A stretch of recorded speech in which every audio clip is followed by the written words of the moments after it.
Donc, bon, pour l'installer en local, on aura besoin d'un logiciel. Donc, moi, le logiciel que j'utilise, c'est Xampp. Voilà. Donc, je sais pas si vous saviez installer Xampp. Bon, je ne sais pas. Il y a plusieurs tutoriels qui expliquent comment on installe Xampp. Voilà. Moi, je suis sur Windows. Donc, logiquement, je prends la dernière version de Xampp. Si vous êtes sur Linux, vous allez prendre Linux, une version Linux. Si vous êtes sur Mac, vous allez prendre une version Mac. Mais moi, j'ai déjà installé Xampp. Donc, j'ai téléchargé, installé. Mais si vous ne savez pas comment on installe, vous pouvez me le dire. Ou bien, vous pouvez aller sur une autre vidéo YouTube. C'est très expliqué, c'est pas très compliqué. Donc, moi, je vais ouvrir Xampp rapidement. Que j'avais déjà installé. Donc, on va démarrer Apache parce que on aura besoin d'un serveur web. Et puis, on va démarrer MySQL parce qu'on aura besoin d'un serveur de base de données. Donc, je vais ouvrir localhost phpMyAdmin. Ensuite, on va créer une nouvelle base de données. Bon, là, je vais l'appeler New Life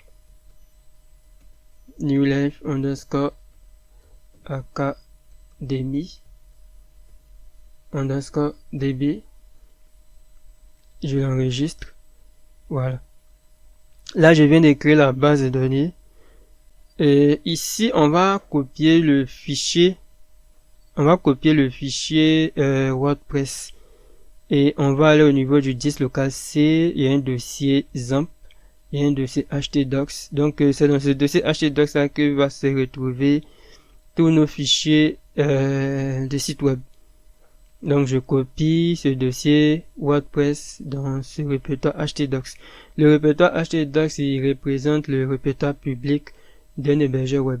Parce que lorsque on crée un site internet, on a un répertoire public où sera stocké tous les fichiers. Donc, voilà.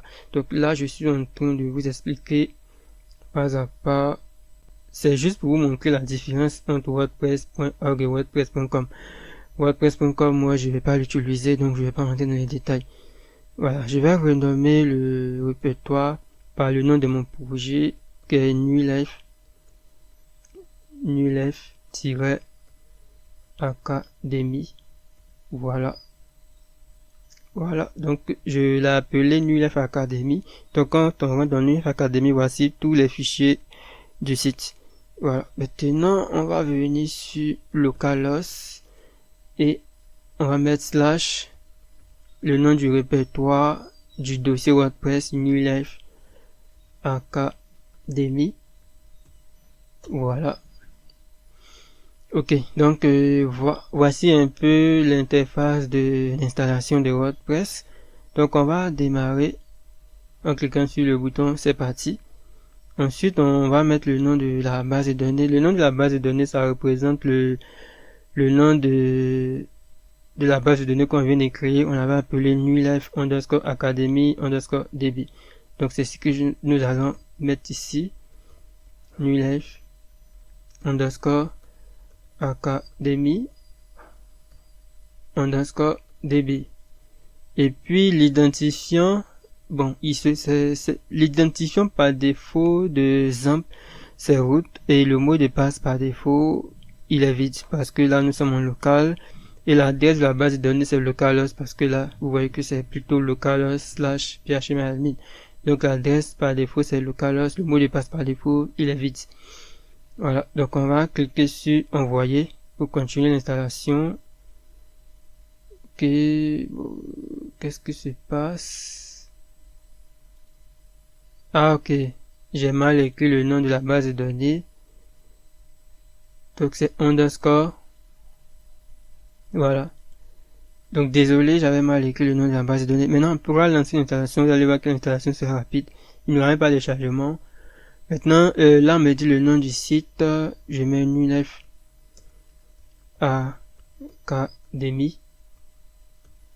Et puis, l'identifiant. Bon, je vous recommande de mettre un identifiant qui est un peu compliqué à retenir. Par exemple, je vais mettre sup underscore admin. Et puis, sup underscore admin, on va mettre un chiffre au hasard. Bon, on va mettre 56. Voilà. Donc, je vais utiliser peut-être Blocknote pour stocker l'identifiant quelque part. Donc, je sais que ça, c'est mon identifiant de New Life Academy. Et puis, on va utiliser ce mot de passe par défaut qu'ils nous ont généré, qui est un mot de passe très sécurisé. Voilà. Donc, j'enregistre. En même temps, je profite pour enregistrer mon fichier où ça dans le dossier de formation WordPress. Ok, donc là, on va mettre accès New Life Academy local.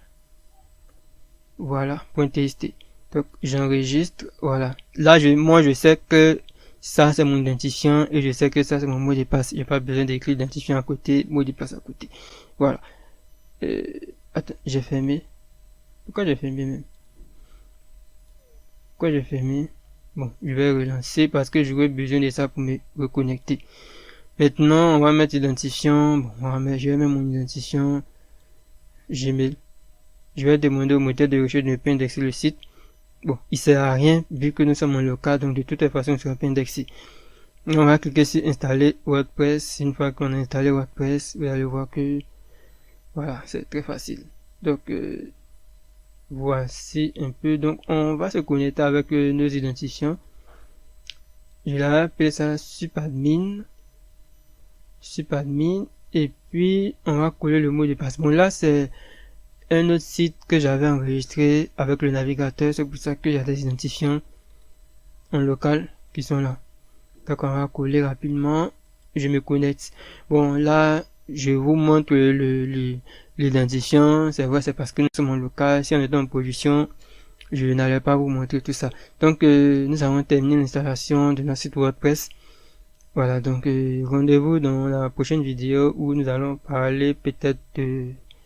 On va parler de quoi dans la prochaine vidéo? Je pense que on va voir l'installation WordPress sur un hébergeur cPanel. Voilà, je pense.